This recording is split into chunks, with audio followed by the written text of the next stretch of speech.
That leads to the next P, possibilities. I want you to think this morning about something you'd really like to do, some work that you really like to do, that you can do the rest of your life. And I want you to think about what's possible. In fact, if you had to make a list, well, I'd really like to work with animals.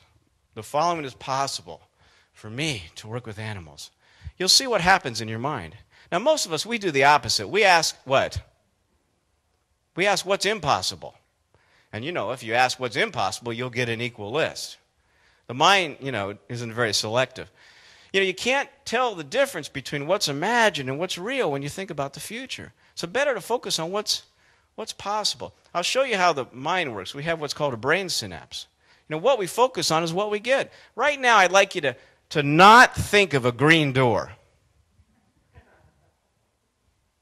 You guys aren't listening. I said not think about a green door. So what are you all doing? You're thinking about a green door. Because in order to not think about a green door, you have to first think about a green door. That's the way the mind works.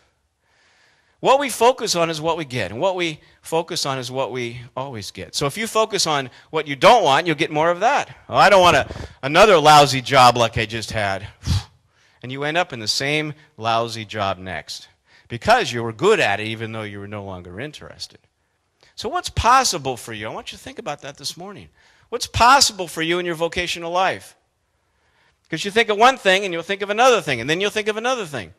This came from, I have to give credit to my 4th grade teacher, Mrs. Johnson. She was a big woman, and the kids would come into her class, and she wore big dresses in those days, and she would grab us and give us a big hug, and we'd disappear into her dress. It's like, "Ooh, good morning, child." And it's like, we hated it. But I loved Mrs. Johnson. She seemed like she really loved to teach. And one day I said to her, "Mrs. Johnson," she said, "Yes, child." We all had the same first name in those days. "You seem like you love to teach." She says, "Of course I do, child, because I look for the possibilities in each of you." Little did I know that would end up in my model, almost 35 years later. So what's possible for you this morning? I want you to start to think about that. No one's going to run up to you and give you that answer, by the way. It's got to come from you. So what's possible?